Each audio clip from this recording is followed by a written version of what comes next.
We're going to look today at a new type of equation that we'll call radical equations.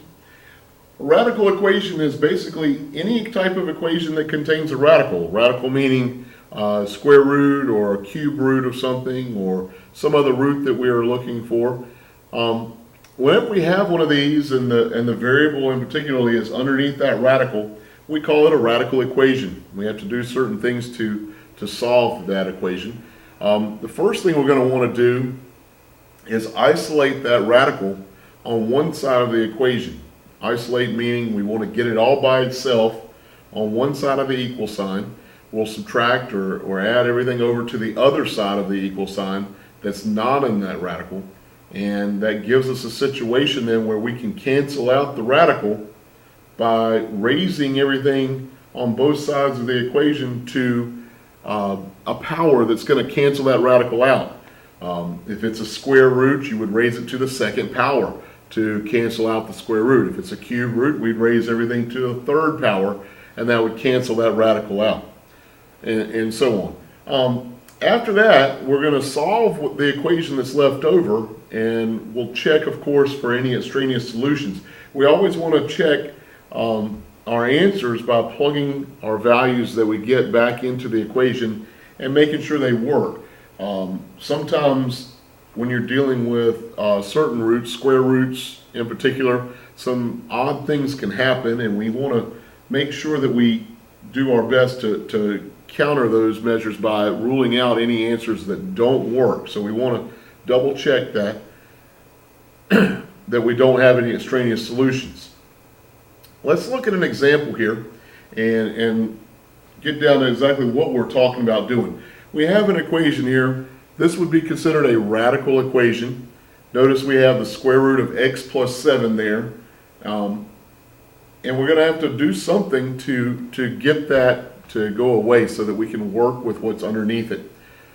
What we're going to do is we're going to isolate that radical, and we'll do so by getting this plus 5 that's on that same side of the equation away from it. And we'll do that, of course, by subtracting 5 from both sides of the equation. That's going to leave us with x minus 5 on the left side of this equation. And that's going to be equal to, of course, the square root of x plus 7. Now, our radical, square root of x plus 7, is isolated. It's by itself over on that side of the equation, on the right side. So we're now going to be able to cancel this radical out by raising everything to a power that would cancel the radical out. Well, this is a square root, so we will cancel it out by squaring both sides. Now, obviously the square root of x plus 7 squared is going to give us x plus 7. Your reflex might be to say that x minus 5 squared is x squared minus 25. However, remember, that is not exactly what this comes out to be. We've talked about different patterns for multiplying or squaring a binomial. If you can't remember that pattern, you might want to maybe just take x minus 5 times x minus 5 and multiply it out with the FOIL method. Either way, you're going to find that this is equal to x squared minus 10x plus 25. So now we have a quadratic equation because of the x squared. So what we're going to want to do now is solve this equation by getting everything over on one side. We'll subtract the x over, we'll subtract the 7 over, and that gives us x squared minus 11x plus 18. Of course, we've learned several methods of solving quadratics at this point. Hopefully we're probably looking at this and saying I can probably factor that out. I can identify factors of 18 that add to make negative 11. Those factors would be negative 2 and negative 9. So that gives us x minus 2 times x minus 9 equals 0. So with that in mind, we now know that x is either equal to 2 or 9.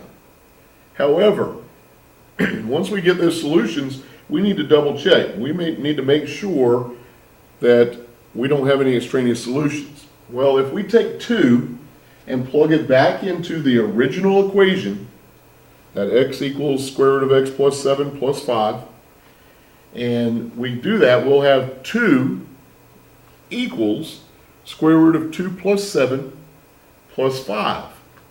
Well, the square root of 2 plus 7 is the square root of 9 plus 5.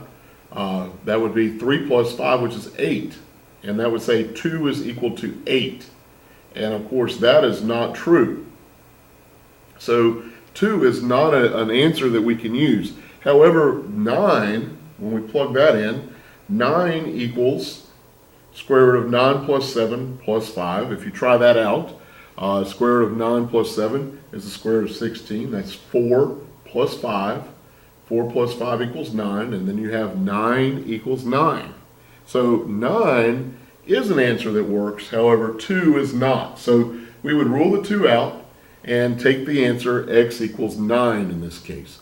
So in particular, always with square roots and any other kind of radical, actually, for that matter, you want to take your answers and plug them back in. Remember we said that square roots act kind of funny because of the fact that they don't really deal with negative values too well, and certain values don't work too well in the radical. So you need to make sure that whatever values you get work for the equation that you're working with, double checking like this.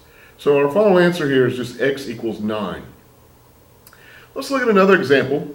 In this example, we don't have a square root, we have a cube root. We have the cube root of x plus 2 plus 8 is equal to 4. So again, we're going to follow the same process and we'll isolate our radical. Now, the plus 8 is keeping that radical from being by itself, so we'll subtract 8 from both sides. In that case, we'll have negative 4 equals cube root of x plus 2. Now, this one's a lot nicer to work with than that last one, but we do have to do something a little bit different. In the last problem, we squared both sides. This case, we're working with a cube root, so we would naturally then have to cancel that cube root out by raising both sides to the third power, or cubing them. Keeping in mind that when we do that, the cube of x plus 2, or the cube root, that is, of x plus 2, cubed is going to be just x plus 2. They cancel each other out. Negative 4 cubed, negative 4 times negative 4 times negative 4, is actually equal to negative 64. So we have negative 64 equals x plus 2. Our final step then would be to solve for x by subtracting 2 over, and we get negative 66 equals x. So sometimes the answers are gotten a lot easier than others. In this case, it worked out quite nicely. Now we do want to double check and make sure that we have an answer that works. Well, when we plug negative 66 in, that gives us 4 equals the cube root of negative 66 plus 2 plus 8. Well, negative 66 plus 2 is negative 64. The cube root of negative 64 is negative 4. So you have negative 4 plus 8, and that does, in fact, equal 4. So negative 66 is an answer that we can use. So we're good to go. So our final answer in this case is x equals negative 66. Okay, let's look at one more example here.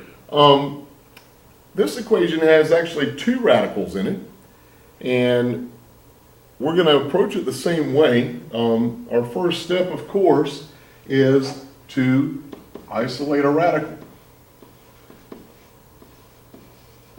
Well, that means get one of the radicals at least by itself. You might be able to get both of them by itself. In this case, one of them is actually completely by itself. The other one has a coefficient in front of it. We can still work with that. So what we're going to do is just go ahead and treat this as the radical has already been isolated. So since we've got square roots here, we're going to cancel out the square roots by squaring both sides of the equation. Now when we square the square root of 7x plus 2, we get 7x plus 2. And of course when we square this, we have to square the 3, and 3 squared is 9. Now notice this next part. when I square the square root of 3x minus 2, that is 3x minus 2. So I had to square both parts, the 3 and the square root of 3x minus 2, to get that. Once I do that, I'm going to now have to distribute and solve the equation like we normally would. So we're going to distribute here real quickly. That is 27x minus 18 is equal to 7x plus 2. And x on both sides, of course, we'll subtract the smaller. Minus 7x, minus 7x. Leaving 2 on this left side is equal to 20x minus 18. Well, then we're just going to add 18 over, and you get 20 is equal to 20x. Well, after you divide by 20, we should find that x is equal to 1. Now, you need to check your answer. Don't forget to do that. So what we're going to do is we're going to go back to our original equation and we're going to plug 1 in for these values. So we want to check and see if indeed 7 times 1 plus 2, the square root of that is equal to 3 times 3 times 1 minus 2. Well, if we check this and we see what this gives us, that's 7 times 1 is 7 plus 2. That would give us, and I'm going to come over here, excuse me, that would be the square root of 9. And on this side, I've got 3 times the square root of 3 times 1 is 3 minus 2 would be 1. Well, the square root of 1 is 1. 3 times that would be 3. Square root of 9 over here would be 3. So we've checked this out and we do get a nice balanced equation. And we know that then x equals 1 must be a viable solution to this equation. So our solution in this case is x equals 1. Okay, hopefully you've got it and you see the basic process. Remember, we're going to isolate the radical in each case and raise both sides of the equation to the power that is going to cancel that radical out. Solve the equation and check your answers. Now, with all that in mind, I want you to take a few moments and try these practice problems. You may find it easier to just go ahead and pause the video at this point until you get your answers worked out. And once we get that, we'll go through real quickly and check our answers to make sure we're correct.